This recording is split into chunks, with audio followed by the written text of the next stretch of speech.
This is 38305. We'll have to go down now. Do what?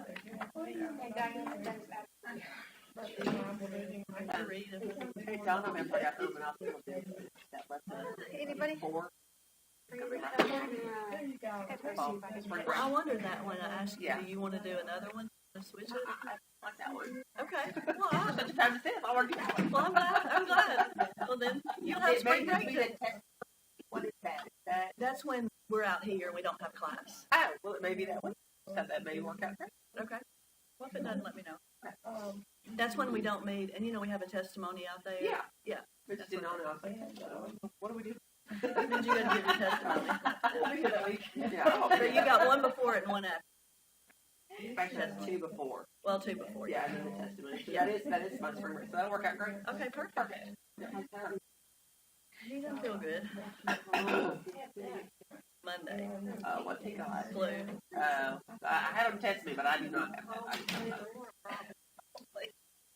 Hi. Well, you may have several people going to Florida. Well, down there, It's snowing. Yeah. they've got I know, but we'll all February 1. Okay. What part of Florida is it? We're going to Florida. Okay, so How long are you snowing. staying? See, that is my retirement goal right there. We always go and But I knew you did, yeah. we should stay. Next year, I need to work from anywhere. I'll be retired, so we're going to try. Okay, I want to talk to you after you get back. How long do you say? Okay. With the kids, it's winter break, so they're not. Yeah. See, that's The rest of them are going, so that's fine. No, I was just talking. I'm moving down. Lucky chair with a card in it. I may be slim pickings tonight. I better find it now. How are you? I love your outfit. Yes, my husband has the flu.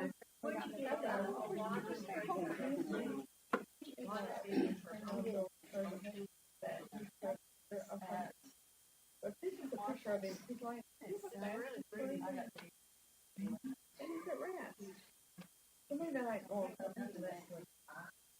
Yeah, we all call it.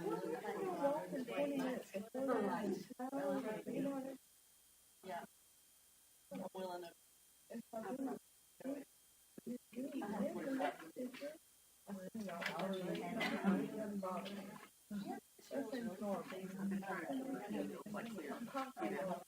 I used to live in Battle. Well, I would tell you.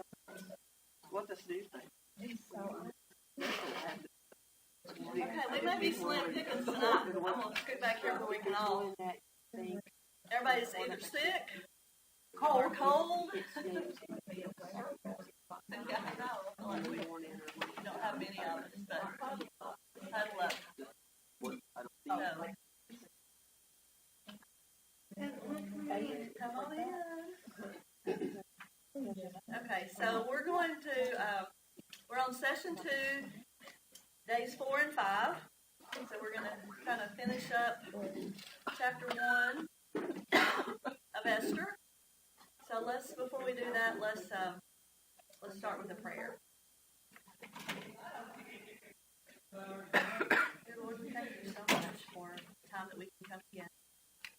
We ask that you speak to us as we study this Esther and help us to see what you want us to see. Help us see the opportunities that you have for us and help us act on those opportunities when they come. Help us to be witnesses for your name and not waste our time being afraid to share with others. Help us speak confidently in the name of Jesus and help us just to do the things that you would have us do each day, to be your hands and feet. We ask that you be with those who aren't with us tonight, a lot of sickness and cold, and just be with those and help us just to put other things out of our mind and to study your word. Thank you for your son. In Jesus' name. Okay, so again, we're in Esther chapter 1. And as I said last time, if you've not read it all the way through, I still recommend that. Even if you have, I still recommend that. It just makes it really, really good. So we're going We're going to be in Esther chapter 1 again, but day 4, she titled A Day of Decadence. Says, she started out talking about how our world seems more and more divided. Agree with that? Yeah. Politically divided, religiously divided, socioeconomically divided, just about divided in every way. But then she went on to say that probably our parents and grandparents felt that way too. And I imagine they did. I imagine that a lot of the things that we think, they thought, and that maybe then our children will think or whatever, but it seems that way. And as disciples, we are to pray for and pursue God's kingdom here on earth. I think sometimes we look at it as heaven, where our goal is heaven. And we got to get through this and get to heaven. But there's a now that the kingdom of God is here, that we've got our work to do. We've got a job to do. And so she talks about even when leaders lose their way and nations are at war, we're reminded that God's Son, Jesus, to whom every nation belongs, is Lord. He alone is Lord. And I'm like, that fits in this time and it fits now. That even leaders that lose their way and nations are at war, yeah, we've got all of that. But Jesus is still the king and on the throne, and he is Lord. And the Persian Empire was home to countless worldviews, just like we are. They were a melting pot, you might say, of worldviews, because they had lots of different ethnicities, they had lots of different religions, so they had lots of problems. Okay? And the dispersed Jews were a long way from home. We talked about that Esther's talking to those who stayed, and they're a long way from the land that God appointed for them, and they're living under the rule of a pagan king. Okay, but God was still at work, even though we don't see him mentioned in this book, and God was still in control. And he's still at work today, and he's still in control today. And probably we could stop class right now and say, okay, tell me the ways you've seen God at work this week, just this week. And we could probably fill the rest of this time with ways that we've seen God at work this week.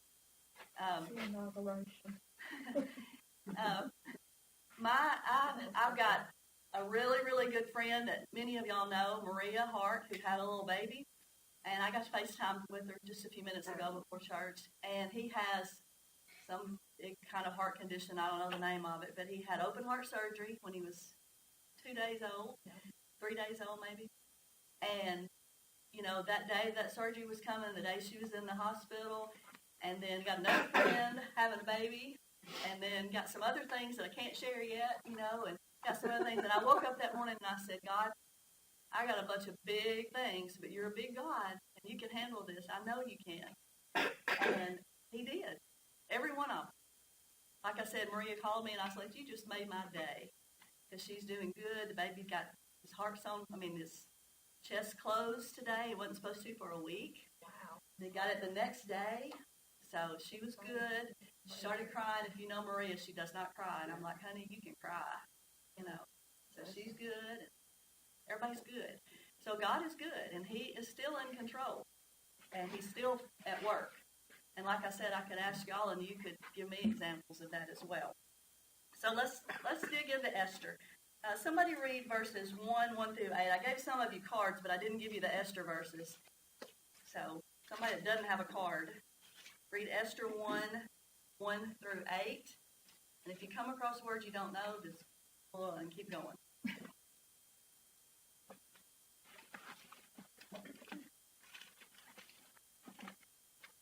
This is what happened during the time of Xerxes. Xerxes ruled over 127 provinces, stretching from Egypt.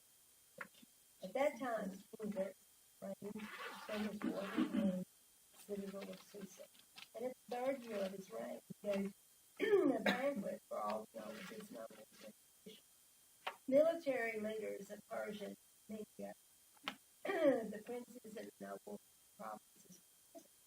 For a full 180 days, he displayed the vast wealth of his kingdom and splendor and glory of his majesty. When these days were over, the king had a banquet last day in the enclosed garden of the palace for all the people, greatest,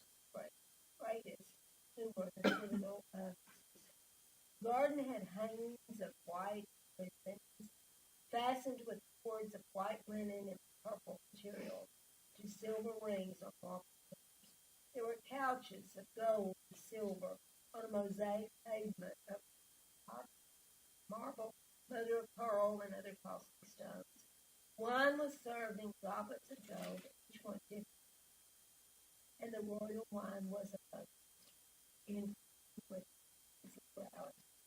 By the king's command, each guest was allowed to drink his own way, for the king instructed all the wine stewards to serve each one.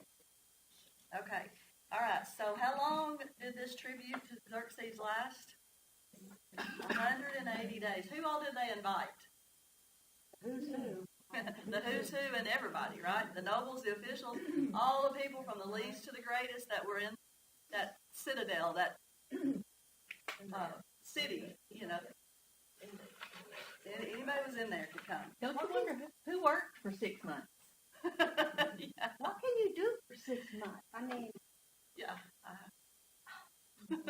can't remember. You can drink, apparently. Let it let it go.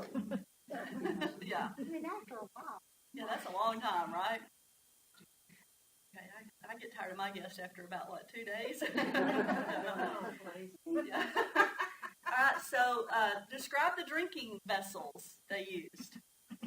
Gold and each different. Gold, and every one of them different. Think of how many that would be. And they all were different. So more expensive because you can't mass produce them. Yeah, Yeah. exactly. Well, they could keep up with there. That's think right. they So that's had why right the on name the on sharpie. styrofoam. That's right. Okay. All right. Yeah. Why all of this opulent display? Why all this lavishness? Why did they do that? Show off. Oh. He could. What was he hoping to gain from this? Well, he wanted to people to see and trust him and feel like he could lead the country. Okay. He used their enthusiasm. Yeah. He was an ego man. Yeah. Okay.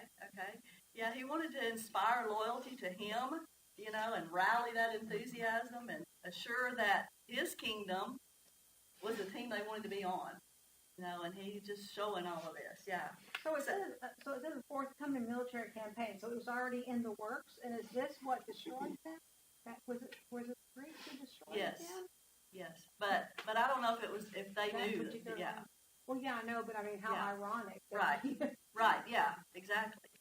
Okay. So tell me about. We already said one thing about the king, but tell me about his character. How would you describe Well, he was self-centered.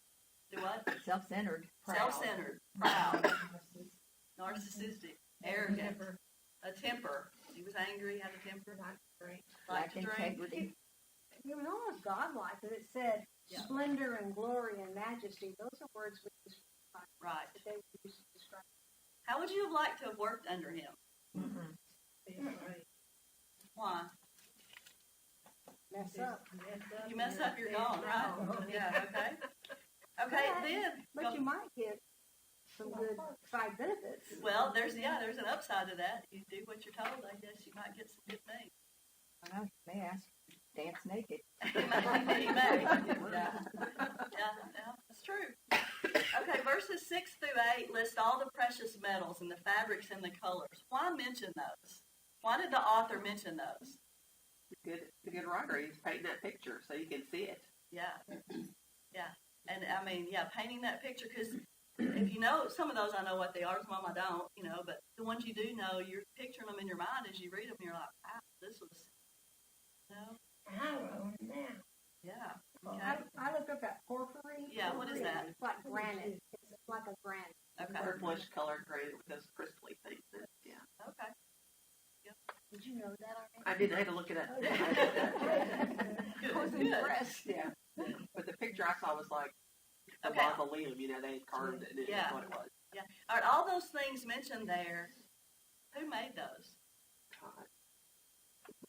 Okay, God made those. All of those were things that God made, and then what did the king take and do with all the things God made? He used it for his own glory. Yeah, he used them in the wrong way. He used them for his own glory. He made idols out of them, really. And showing he kept saying his vast wealth. Really, all of this was from God. And verse 8 tells us about the wine. What did he say there to them? Drink all they wanted, no limits. So he's making them nice and happy, and again, that they like him because there's no limits on this, okay? So if we could summarize the Persian Empire at this time, what would you say about them? He's weird. Materialistic, worldly, over the top, proud, lavish gifts to buy the allegiance of others, that's what he was doing. And all of God's gifts that had been given turned into idolatry, really. Okay? What did you put on that question? Why are they important to the story? All this over the top stuff. That's on page 27. Oh, okay. Yeah, on page 27. Yeah.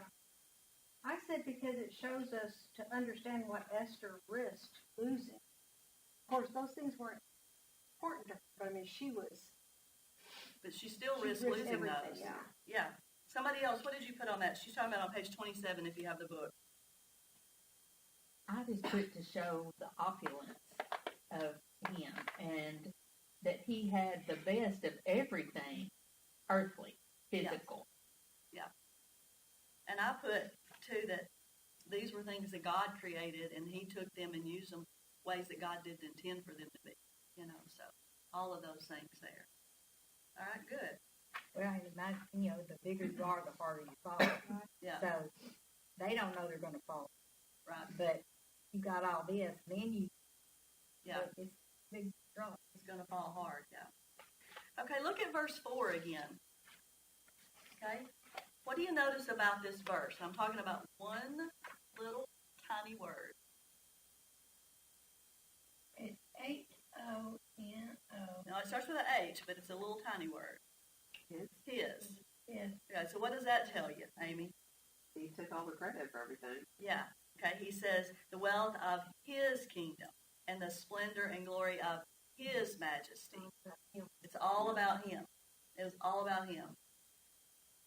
And none of that was about him, but he made it all about him.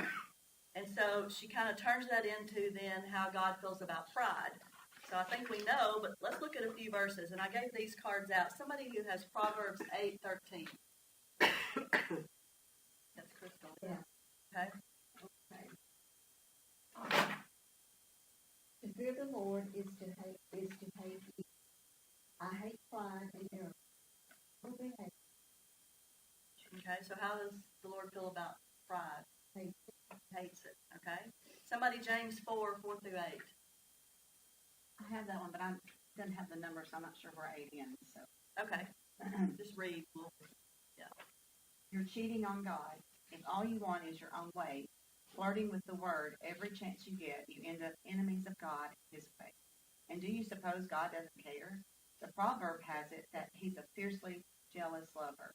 And what he gives in love is far better than anything else you'll find. It's common knowledge that God goes against the willful proud. God gives grace to the willing humble. So let God work his will in you. Yell a loud no to the devil and watch him make himself scarce. Say a quiet yes to God and he'll be there in no time. Quit dabbling in sin. Purify your inner life. Quit playing the field. Hit bottom and cry your eyes out. The fun and games are over. Get serious, really serious. Get down on your knees before the master. It's the only way you'll get on your... Okay. Sorry, that's the message. No, that's very good. That's very good, because if you were reading in your own Bible, you can see what she's saying. My version says, don't you know that friendship with the world is hostility toward God? And yours said, very first verse, Sherry. The very first verse you read. Mine said, friendship with the world is hostility toward God. And yours said, don't you know? You're cheating on God. Yeah, you're cheating on All God. you want is your own way. Right, if all you want is your own way. And so that's what he was doing here. All he wanted was his own way. Okay? So God doesn't like that, right? All right, 1 Peter 5:5-7. I've got that. Okay?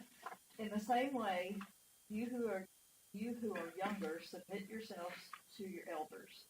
All of you, clothe yourselves with humility towards one another, because God opposes the proud, but shows favor to the humble. Humble yourselves, therefore, under God's mighty hand, that he might lift you up in due time. Cast all your anxiety on him because he cares for you. Okay, so there we're told that God resists the proud, but he gives grace to the humble. So we're to humble ourselves. So again, God is not too fond of this arrogance and pride. And I don't think any of us are. You know, if you've been around somebody who's prideful and arrogant, you really don't want to be around very long, do you? We maybe get my proud look, long. That's what I'm saying. Yeah, that's what that thing is proud about. But if I ever have the inkling of that I'm proud about something, that'll just come to Yeah, mind. that's right. That's very good. That's good. Okay. All right. Yeah. Okay. So even though we probably don't display our wealth like he did, we probably don't have the wealth like he did. We don't display it over the top like that. Can we be as equally guilty of highlighting what we have and our accomplishments in other ways? How could that be? A new outfit you might wear on Sunday. And is there anything wrong with the new outfit? No, it's just how you, like, look at me, everybody. Okay. All right. That's that. Okay. How else might we do that? Amy? Like I had a relative, and she couldn't tell you anything that she did without telling what the price was. You know, we did this and it cost us much. You know, I bought this and it cost us much. And I was like, I don't care. You know, why is that important to the story? Right. And I think But it was that important to her. It was important to her. Okay. And we can be that way. We can all be guilty of that in subtle ways at times of, you know, putting what we have out there, you know, to somebody else, wanting them to see, look what I did, look what I have, whatever. Maybe we don't mean it that way, but maybe we do. Okay. On the bottom of page 29, she's got some gospel moments put in here, and I thought this was really good. She said, approximately 400 years removed from King Xerxes' sprawling banquet, where the most well-to-do sipped wine without restriction, Jesus, this is 400 years later, Jesus gathered the sick, broken and beaten, down on a Galilean hillside. There he announced the arrival of his kingdom. One could hardly imagine a kingdom more unlike the one that hosted elaborate feasts in Persia. I mean, it was like, here's King Xerxes, and here's Jesus, and they're like opposite as day and night. You know, and I think that's very intentional in what he wants us to see. Okay, let's read Matthew 5:2-10. Did I give that to somebody? I have it. Okay. And he began to teach them. He said, Blessed are the poor in spirit, for theirs is the kingdom of heaven. Blessed are those who mourn, for they will be comforted. Blessed are the meek, for they will inherit the earth.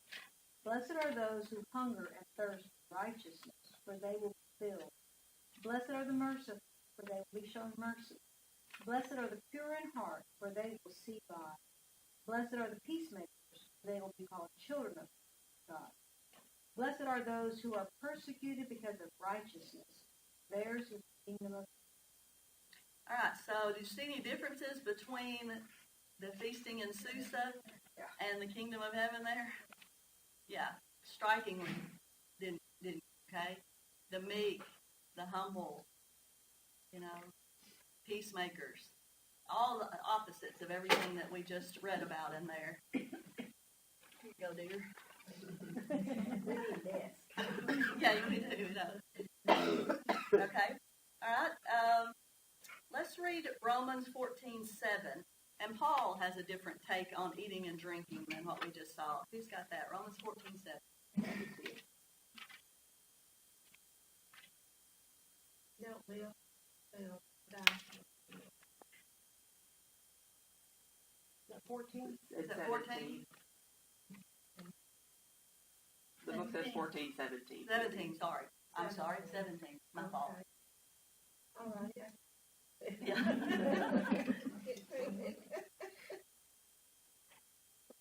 My eyes. For the kingdom of God is not a matter of what we eat or drink, but of living life, goodness, peace, and joy. Holy Spirit. Okay, so that's definitely a contrast from what we're seeing here. You know, it's not about those things. Okay. And then she has this quote, this little paragraph that on page 30. It said, even the most powerful empires crumble. So true, and kingdoms come and go. Wealth eventually corrodes, and gluttony never satisfies. History tells us that only 4 years after Xerxes' magnificent display of power and wealth, he suffered a significant defeat at the hands of the Grecian army. The humiliating loss cost him a great deal of his royal fortune.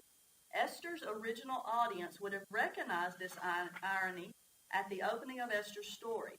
The powerful king was about to have a very great fall. And that's what you said, yeah. So, and kingdoms come and kingdoms go, and we don't put our trust in a nation or a kingdom because it's not going to survive, okay? So, then the personal reflection she gave us here, and I just thought this would be good to ask ourselves, what's one action I can take today to pursue righteousness, to pursue peace or joy in the Lord? And again, I know that's a private question, but I think that's something we need to ask ourselves every day is, what is something I can do today to pursue righteousness, to pursue peace, to pursue joy? That may be a time in prayer or an extra time in prayer. That may be more time with God or time with God if you haven't done that, or time in His Word, or that's just coming to class. You gave up to come here tonight because it's cold out there and we're sick and, everybody could have just stayed home in their PJs, I'm telling you. Yeah. Maybe we should start wearing our pajamas here, right? But all of those things help us to pursue that righteousness that we need to do. Okay, so day 5 is called Power, Pleasure, and Folly. All right. Now, she gave a story about saving Mr. Banks. I've not seen that. Anybody seen that? Yeah. Can tell a little bit of that because I don't get that. Oh my God. Okay, you want to summarize what she says there? It's so sweet.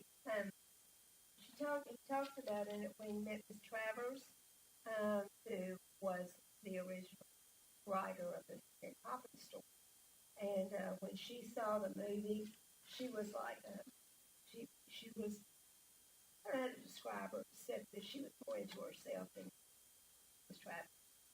And when she heard the Sherman Brothers playing Let's Go Fly a Kite, and they were singing, her foot kind of started tapping, and it was a change in her demeanor for the fact that she was just not the most pleasant person around. Maybe just Okay. I met Richard Sherman, Yeah. and that story was really special to me. And I talked to him, gave him a hug, and How'd that happen? I was at Arts Academy at Belmont. It's big. Miss Theater. Stuff like that. Miss Theater back And then I went up to Mr. Sherman. We were sitting as close to Janet with him at the piano, playing all the music. I was just, tears were rolling down my face. And I walked up to him and said, Mr. Sherman, I just give you a hug. And he said, well, yes, ma'am. And I think the music of my life.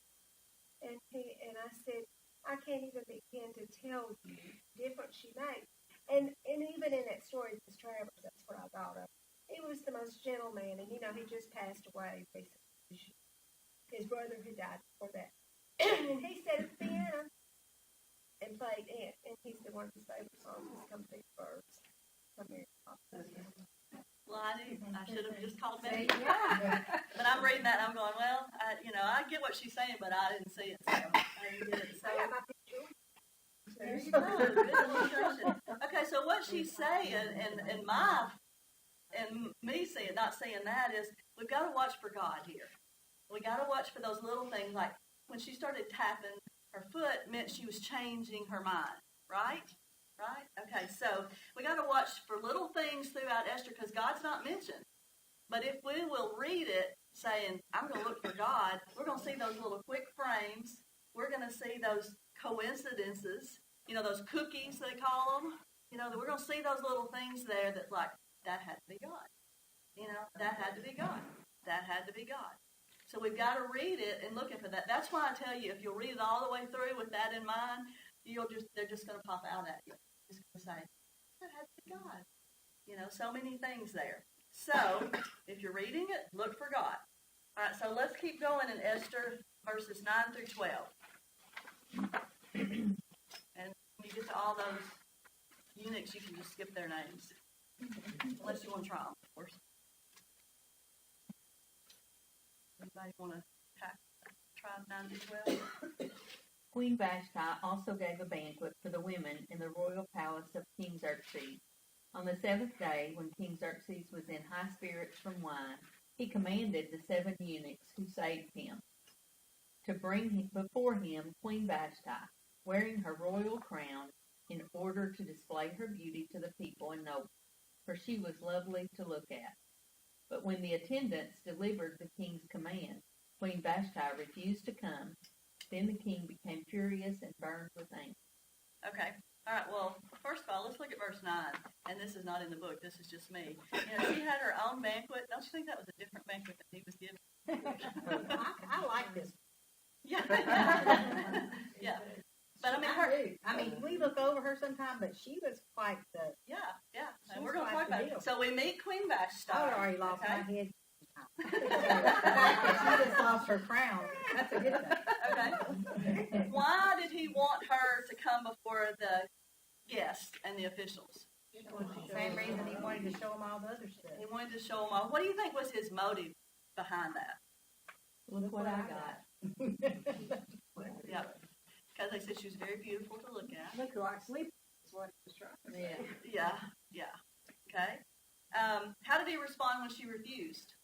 He wasn't very happy about it, was he? Okay. What negative behaviors do we see from him? We see his temper. Okay. And she says here, the beautiful Vashti wearing her royal diadem was a living trophy of his power and glory. Okay, that's the way he saw her. How was the king to show ultimate authority over his kingdom if he couldn't even garner respect in his own house? And how was he to inspire a military under his command if his own wife wouldn't come at his bidding? Vashti's courageous refusal was a massive blow to the king. And he may have ruled 127 provinces, but it seems clear he had no idea how to love the one person who should have mattered the most, his wife. Well, she probably had to marry him to get some land that her dad wanted to sell. She probably didn't. And, Her daddy, and then yeah, she, that's right. so she probably. But he could have treated her nice, and she could have. He could have. Yeah, he didn't. I'm saying he could have, and they could have had a great relationship, but he didn't. So, okay. All right. Somebody read Proverbs 25:28. Give that to somebody. Maybe I did. Okay. It says, a person who does not control his temper is like a city whose wall is broken down. What does that mean? You're not protected. You're in danger. If you don't control your temper, you're in danger. I have some days temper. Yeah, we've all got a little temper if we, some of us have shorter fuse than others maybe. Okay, so what's your opinion of her refusal to go before the king? Because she's her own banquet and she didn't want to waste women. Okay. She's also a very strong woman. She's got to be a very strong woman. Took a lot of courage. Okay. It was one thing she could control. All right. One thing she could control. She knew he's drunk. He's in front of his friend. And this is not going to end well. She had some principles. Yes. Okay. All right. One commentator said that she may have been expected to go in nude. I read that somewhere Yeah. too. Yeah. Yeah, I've read that too. We don't really have any way of knowing for sure. And that could be Yeah. that she had some moral, she had some integrity. Yeah. And some words. She felt some words. And you think about him. Okay, he wasn't just this way at this. He was obviously this way all the time. And so she knew what she was going to walk into if she did that. And so it had to make her go, And how many men are? yeah. I mean, And who wants and to if be they're paraded drunk, before a bunch of drunk men? she would have been in terrible danger. Yeah. Yeah. Okay. Yeah. Yeah. Okay, well, let's keep moving. Okay, so verses 13 through the end of the chapter. Just finish this out. 13 through the end. It's a long reading, but you can do it. Anybody want that? 13. You got it, Mary? Since it was customary for the king to consult experts in matters of law and justice, he spoke with the wise men who understood the times and were closest to the king: Harshenah, Sethoth, Admatha, Tarshish, Meres, Senna, and Mukan, the 7 nobles of Persia and Media who had special access to the king and were highest in the kingdom. According to law, what must be done to Queen Vashti? He asked. She has not obeyed the command of King Xerxes that the eunuchs have taken to her. Then Memucan replied, in the presence of the king and the nobles, Queen Vashti has done wrong, not only against the king, but also against all the nobles and the peoples of all the provinces of King Xerxes. For the queen's conduct will become known to all the women, and so they will despise their husbands and say, King Xerxes commanded Vashti to be brought before him, but she would not come. This very day, the Persian and Median women of the nobility who have heard about the queen's conduct will respond to all the king's nobles in the same way. There will be no end of disrespect and discord. Therefore, if it pleases the king, let him issue a royal decree, and let it be written in the laws of Persia and Media, which cannot be written. Vashti is never again to enter the presence of King Xerxes. Also, let the king give her royal position to someone else who is better than she. Then when the king's edict is proclaimed throughout all his vast realm, all the women will respect their husbands, from the least to the greatest. The king and his nobles were pleased with this advice, so the king did as Memucan proposed. He sent dispatches to all parts of the kingdom, to each province in its own script, and to each people in their own language, proclaiming that every man should be ruler over his own household. Okay, do we just want to give a big laugh here? Like, really? Probably. Okay, so who did he confer with? Let's go back. Who did he confer with? His wise men. All of his wise men. And if you know that all of these people he conferred with were people within his inner circle. They were All the already people at the, closest to him. they were at the party too. Yeah. So, you know, And so these are all people who agree with him because they're not going to say anything against him. You know, they all like him, and well, they'll pretend to like him because they like what they get from him. Yeah, so he's conferred. It's like when you're doing something you know you shouldn't do, who are you going to go ask? The person who's going to say, yeah, you should do that, instead of the one you know is going to tell you not to. Well, that's who he went to. Okay, and this Memucan, or however you say his name, his main concern was what? A lot of other women would do it. All the other women are going to disrespect their husbands. All the other women, really? The message says we'll have a country of angry women who don't know their place. Yeah, yeah. That's what he's afraid of. Do you think he's really afraid of that, or maybe his own wife is not respecting him? You know, it might be that he's like, hey, here's a good way for me to get my wife to respect me, maybe. Well, we're trying to show that they realized that women did have a voice, that women did have, you know, thoughts, and were able, and they're afraid to hear them. You know, Yeah. it's just like they still need to be quiet, Right. and be meek and subservient. So go Esther. I mean, Yeah. yeah. Vashti. Go Vashti. Yeah. You know, yay. Okay. But I'm honestly surprised she didn't move to Judge. Absolutely. Yeah. Yeah. Because that was Yeah. Yeah. And so his train of thought, though, you know, is not even reasonable. I mean, it's not even logical. It doesn't even make any sense that because she's going to do this and no woman is going to, you know, respect their husbands from the least to the greatest and la la la. You know, it's just like, okay, come on, you're just making this way too much. Okay. So what decree did they make, and what did it mean to Vashti? I'm gone. She was bad. She was banished. She could never again come before him. So she had to leave. And then that Memucan hoped that it would mean what? Other women. All the women fall in line. All the women are going to fall in line, and they're going to be, the husband is going to be, or the man is going to be ruler over his household. Because I make a law, and that's going to happen to make this right. Yeah. Okay, so going back to Vashti, we can only imagine the courage it took her to stand up to him because he's the king. So yes, she could have lost her life. She could have lost a lot more than she did lose, and she did lose a lot. Okay, in that, it cost her her crown, and we don't know really what else it cost her. Where she ended up. Yeah, we don't really know.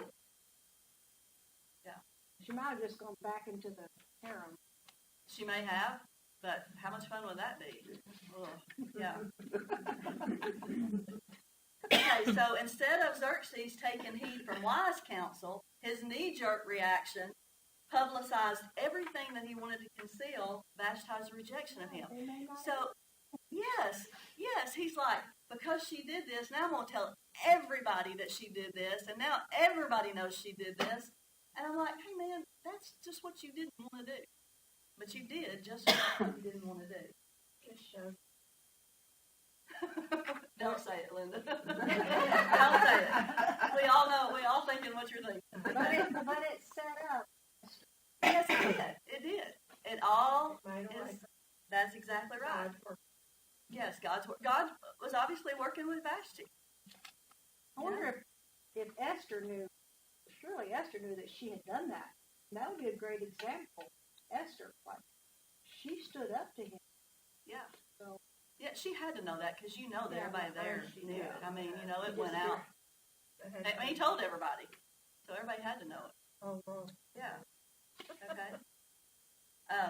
And when in his angry haste, he gave away authority to cowards who thought that honor could be demanded. You know, honor and respect can't be demanded. I mean, if anybody I demand you respect me, are you going to respect me? No, you're going to do right the opposite. I mean, that never works, okay?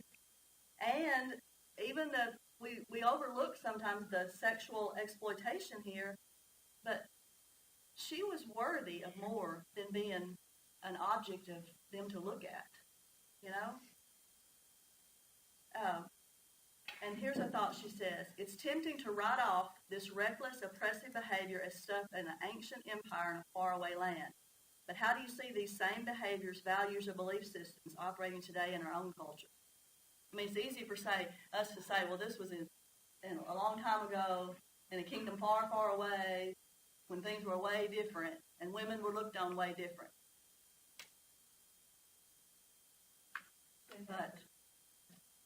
But doesn't it happen today? Sure. Do what? You guys in jail. Will you think about the things that happen? Things that happen. Yeah. So it's still in our culture. The same behaviors, the same values, the same belief systems are here today. You know, it may not be in a, well, I don't know, in the same way as this, but it really is. Okay, somebody I gave Ephesians 5, 1 through 3, and 21 through 25. And listen to these verses as Cheryl reads them and contrast those with what we've just seen in Persia. Be imitators of God, therefore, as dearly loved children, and live a life of love, just as Christ loved us, gave himself up for us, the fragrant offering of God. But among you there, separated from the Bible, but among you there must not be even a hint of sexual immorality or of any kind of impurity or greed, because these are improper for God's hope. Okay, so what did you see in that verse that is happening in this story? No love at Persia. No love, Sexual immorality. sexual immorality, Like a bunch of animals. yeah, greed, okay, you know, and all of those things were against what God wants us, you know, and living that life of love, we're not going to do those things, okay? And she says the big picture here is not solely about the horrors of oppressive marriages or sexual abuse or foolish counselors or hot tempers or alcoholism or unchecked power or greed or hasty decisions. It's about all of it. It's about what life looks like when we're living under the empire of this world instead of the kingdom of heaven. And that's so true. It's all of those things. if we're living under the empire of the world. We're living by what the world tells us to do instead of the kingdom of heaven. And she goes on to say that the book of Esther repeatedly invites us to compare and contrast the kingdom of God and the empire of Xerxes. Compare and contrast. What are you seeing there, and what is God really wanting? And I think if you read it that way, you're going to see those comparisons. Okay? All right, somebody read Mark 10:45. Believe in the Son of Man did not come to serve, but to serve and his life as a ransom. Okay? So how did Jesus' mission differ from Xerxes? He was there to serve where he should be served. Okay. Jesus came to serve. And Xerxes, all he wanted was to be served and be seen. And Jesus came to give his life as a ransom. And King Xerxes wanted everybody else to give their life for him. You know? So what does this teach us about living for the kingdom of heaven versus living for the empire of money, power, and fame? What does it teach us?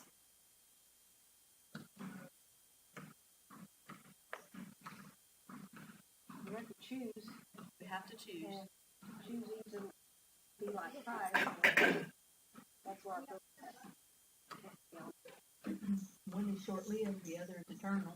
Right, that would our reward to be the thief in Matthew 5 instead of immediate. Right. And living for those things that are here and now is easier at times, you know, and we do live in an instant gratification culture, you know, but we're really looking for the kingdom now and the kingdom then, but doing it God's way, you know, okay? And she says, why is it all these years later, sex still sells, beauty is a billion-dollar industry, and governments still oppress the powerless? You'd think a couple of millennium would be long enough for us to have learned by now. The problem, it appears, is that we don't want to learn. We resist the one who will free us from the bondage of this misery, the one who gives righteousness, peace, and joy. Life and satisfaction are not found in the Xerxes of this world, nor in the clumsy advisors. They're not found in another drink from a grandiose goblet.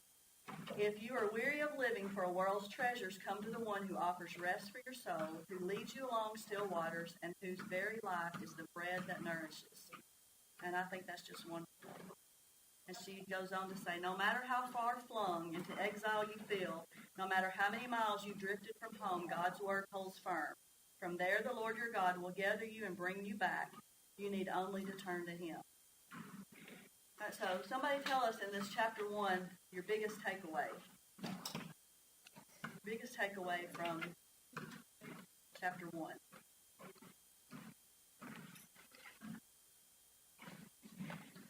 Really sets the stage for what Esther is going to do.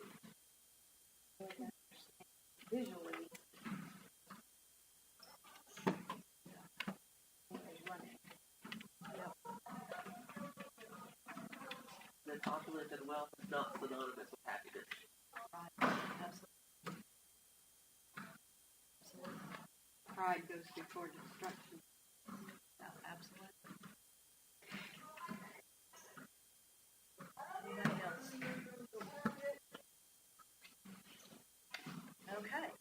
So then next week we will watch the video and learn about this empire a little bit more and kind of summarize what we've talked about here.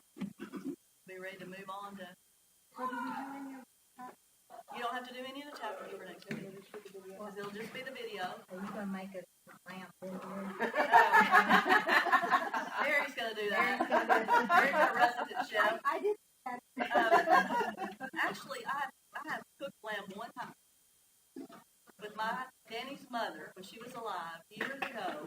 You know, that is lamb, right? And you tie it up and do all that stuff, and I was like, don't know what I'm doing. So no, I'm not going to cook that. Substitute roast beef. It's not good. It is. And I don't like cilantro, so that's fine. Well, I didn't know when salt is better. Probably some of this stuff I don't even know what it is. I can fail things to eat. They got heat.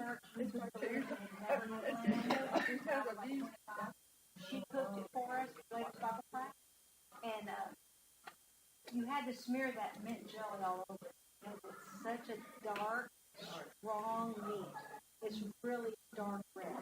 Hers made this recipe,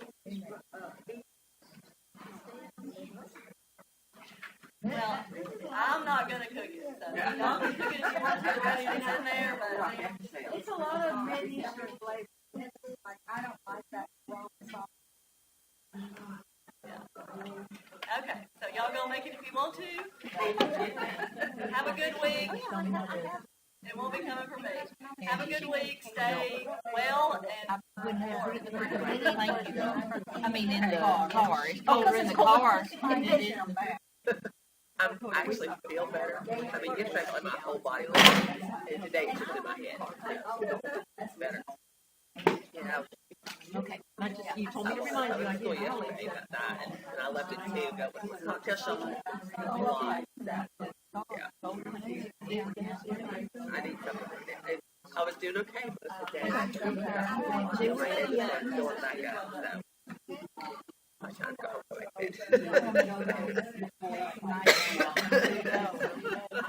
California's back on fire.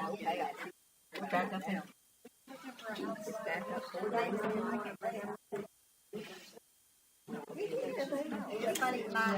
Completely, Altadena is completely gone. The natural population is about 42,000. Oh, it's too far away. It was all good. Except Saturday. The weather was like, That was kind of great. it's going to ice. I mean, it looks like this one almost looks like a beautiful sunset, but then this. That's what I thought. Yeah. Okay. Okay. It's just, it's hard to believe. I mean, it just sounds like somebody's telling you, you're telling you about the latest movie you was showing. 2.5 hours. Put it to me. I know. But anyway, Did you order your Oh, yeah. yes. I ordered, I don't know, 3 sweatshirts. And I ordered a short sleeve shirt and a long sleeve shirt. I said, well, I got free shipping. And so, Randy asked me. Oh, yeah, I know, that's right. But if it's dessert, Yeah, that's right. It's an attitude. Well, hey, I'll see you Saturday. 4:37.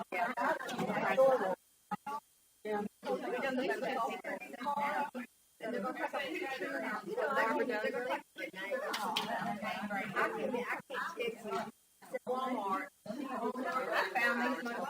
I forgot I had them. It was Ashley something. What else?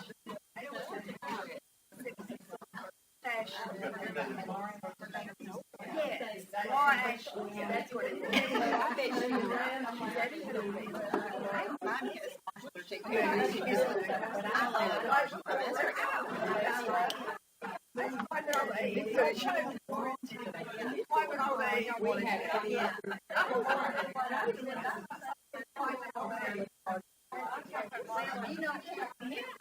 It's not always found. I feel like Marshall's is better. But it could be a long shot of egg. Somewhere, I think it's but I think she said you've done it. So I thought, you know,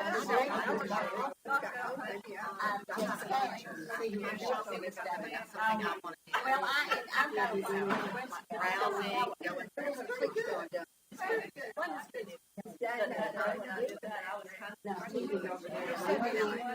I didn't go, but that's pretty good.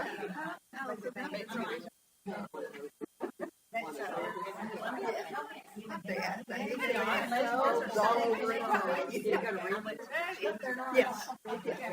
Yeah, that's right. At the same time, no. I said, do I need to come or give you anything? So I said, no, we'll try. Just hook him up. Yeah, but you host, that's what we did.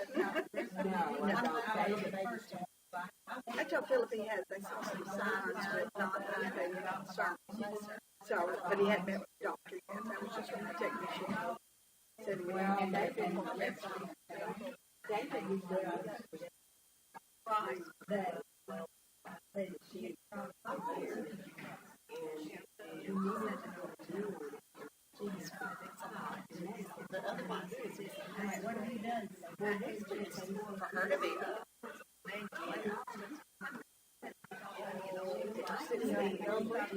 sometimes I had my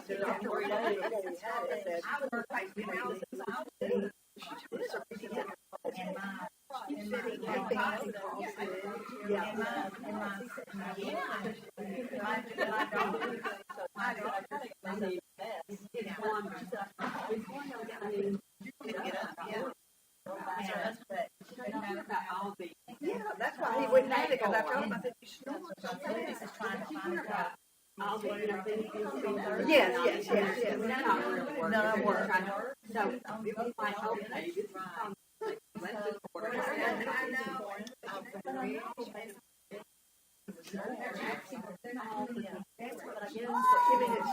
Goes up. But she had like If you look at the side of it, they did houses. We got out. Right, she's gonna skin in the last. Keeps it up. That would be good for acid. But yeah, how much money you spend on those nose things? You know, there's all kinds of stuff. And he tried. I tried those one time.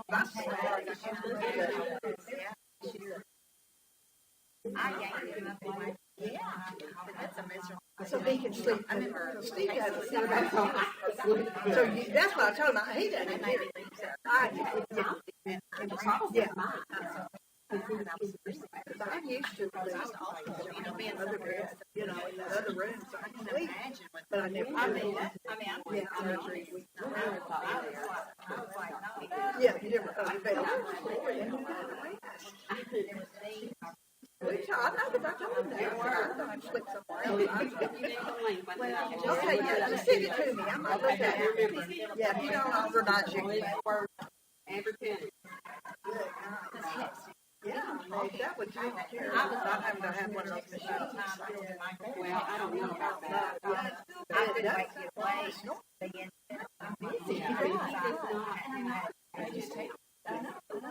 Yeah.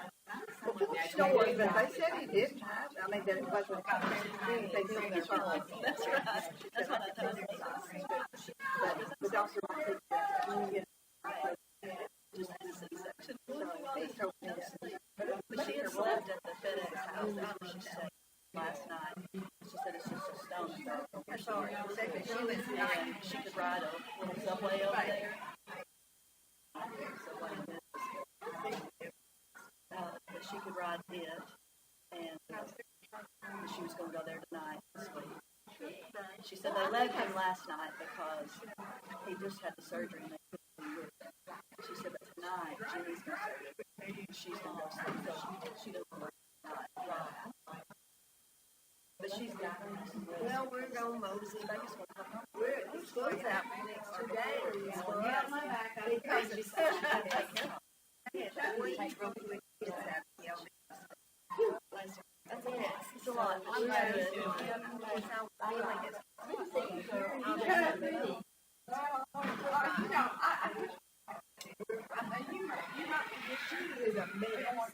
just sick.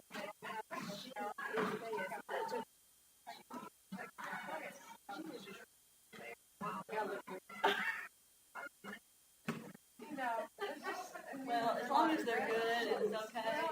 And I we had a retirement team meeting today. We just got together. She went where I got. She got. And I think it's shop. Jesus, my sister, Rachel, seriously, everybody sitting there and just got a shop. She jumped up from that chair.